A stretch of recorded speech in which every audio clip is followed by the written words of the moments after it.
First corner here again. Thank you for tuning in. Today I am officially 20 weeks pregnant. Yeah, I'm officially halfway through the pregnancy. Ah, it's been a journey. It has been a journey, but I give thanks to God. It's not really been easy. I know some people might have it easier or rougher than I have, but through it all, it's been good.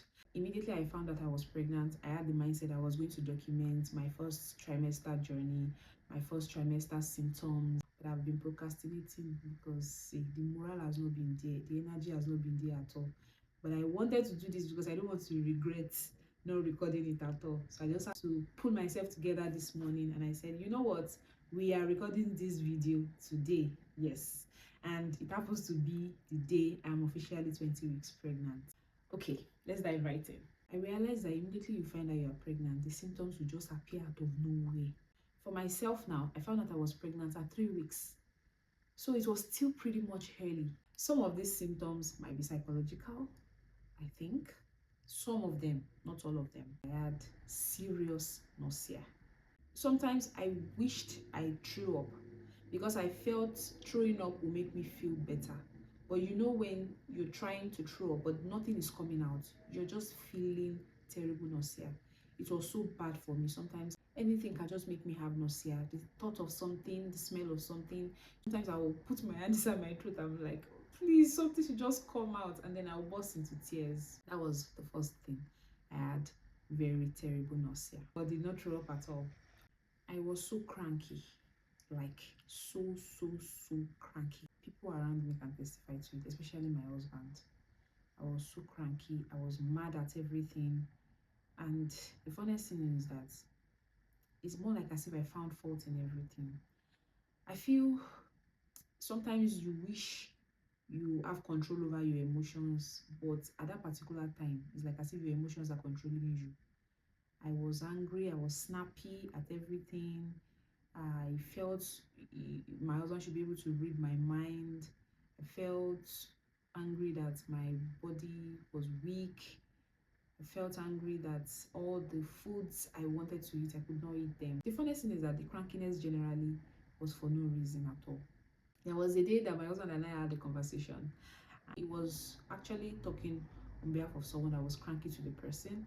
I said, but I'm also cranky when it comes to you, that you're even the one that suffered it the most. It was like, no, that for him, ever since he knew that we were trying for a baby, he had made up his mind that whatever comes to this pregnancy, he will adapt to it. So he was not really in shock. That, but if an outsider sees that kind of crankness, they'll be like, will you be the first person to get pregnant or something like that? But I told him that I don't have power over this thing. It's not my doing. I'm not doing this thing on purpose. It just comes out. The early stage when people don't know you're pregnant, it's not like as if you want to go about announcing. And it's still a very delicate stage, maybe according to African mentality. That crankiness was terrible. Aversions to my favorite food. There was a video I did about 20 things about me. I talked about how much I love snails. Can you believe that even up until now, I've not been able to eat snail? Up until this video, I hate the smell of snail. It was even so bad at that time that if I'm scrolling on my phone and I see the picture or video of snail, the way I will swipe up, you think I just saw something very disgusting. Aside from snail, I would say even beef, goat meat. I couldn't really eat it. I couldn't take cereal.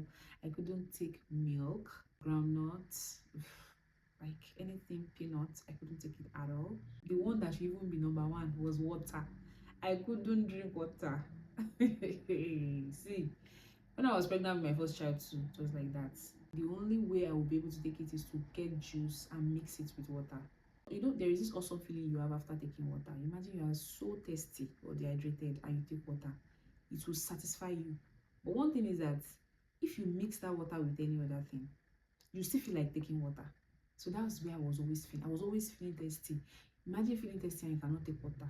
I also had smell aversion. I hate the smell of perfume. If my husband should spray perfume outside and it comes in 5 minutes later and I perceive it like this, I'll be like, baby, why did you spray perfume again? Even if it's ordinary body spray, it would affect my nostrils. I'll feel like throwing up. And I will be so agitated. Aside from perfumes, even the air freshener we use inside the house, because we have the ones we plug to the sockets. I can't withstand it. To the food cravings, just like I had aversions, I had cravings.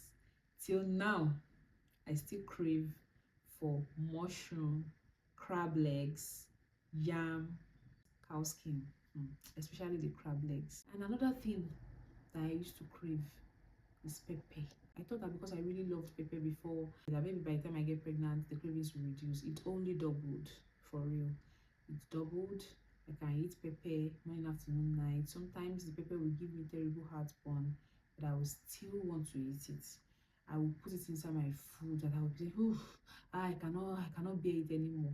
It's like as if there's something layered on the tongue that does not make you feel how sweet or how peppery the food is. Probably because one is unable to brush the way you want to for the fear of throwing up. So I wouldn't really feel the pepper.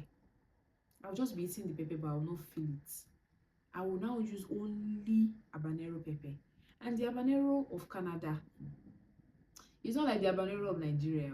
In Nigeria, you can put as many as you want and you still not feel it. But you see the one here, on a normal day, I will use like 2 or 3, right? But in this pregnancy, especially the first trimester, I will use like 6, 7, 8. I will add small onions and I'll still be saying, this food is not peppery enough. The whole house will be feeling that pepper. I'll have to switch on the extractor and it will still be smelling. But when I'm not eating, I'm like, this is not as peppery as I want it to be. I cried over every little thing. You know, when the emotions you're feeling inside, they're different from what you're showing outside. That's how I can explain it. I'll cry over everything. Like sometimes I'll be like, Ife, why are you crying? I don't even know why I'm crying. So my husband went to the library to read. He was meant to leave around 3 p.m. but I guess he left around 4:30. And the plan was that he would get some things I was craving from me from like 2 or 3 stores, like different stores. So, you know, when I called him, he was like, one of these stores are going to close before we get there. I burst into tears. There was a day I was pissed at the situation, and I feel when you're pissed, you don't cry. But I was crying when I was pissed. So the emotions are usually all over the place, but now I'm strong. Yes, I still cry once in a while, but it's not as bad as before when I'm not a cry baby. I lost a lot of weight. You can see my cheeks. The cheeks are coming out now, but because I couldn't eat well, I couldn't drink water, I was looking so lean, my clothes were big for me and stuff like that. But there's still some things that they are patterns. You'll be able to relate to it if you've been pregnant with one child before. Sometimes those symptoms will be similar, though they will still have some unique differences, but you have some things that you have, like, you can relate to depending on the number of pregnancies that you've had. So when I was pregnant with my first child too, I really lost a lot of weight during my first trimester because I couldn't drink water and I couldn't eat well. So the same happened during this pregnancy. But now, see my face now. Ignore the way it's looking now. I'm still fresh. So these are some of the symptoms that I had that I can remember that I felt during my first trimester. Thank you for watching. Please like, share, subscribe, and don't forget to tell a friend to tell a friend to tell a friend to subscribe. Thank you so much. See you next time. Bye.